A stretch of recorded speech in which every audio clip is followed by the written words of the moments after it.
So, a few things about the Apple drawing experience.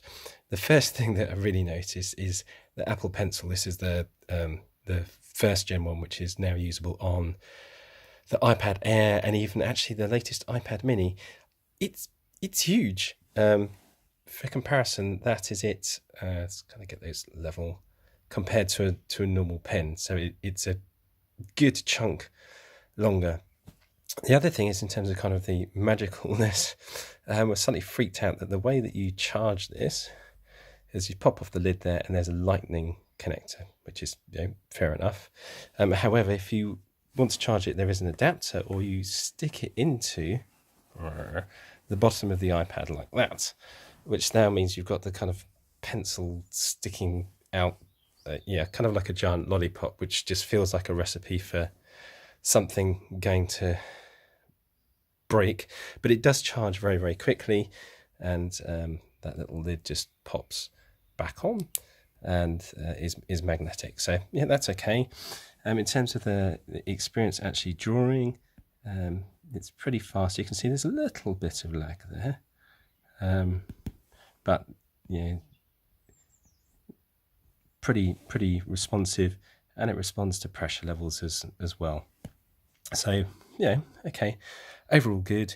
The pencil seems to last a reasonable chunk.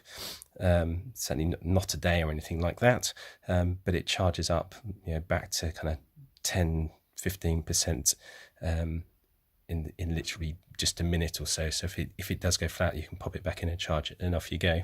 For me, the iPad Pro Giant Edition is just a little bit too big. I was kind of surprised by that. It is super thin, which is great, but it actually, although you get a lot of screen real estate, it's just that little bit too big to kind of carry it around. Just feels a little bit uneasy, ironically, partially because it is so thin and long. So yeah, I think probably back to a smaller iPad for me.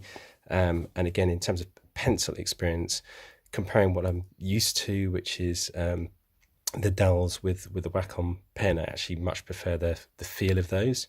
The syncing of this is incredibly reliable. The pen never seems to disconnect, so that's kind of a plus. But there's just something about the drawing experience. It just doesn't quite feel right. It takes a bit of a while to get used to drawing on slidey glass as well.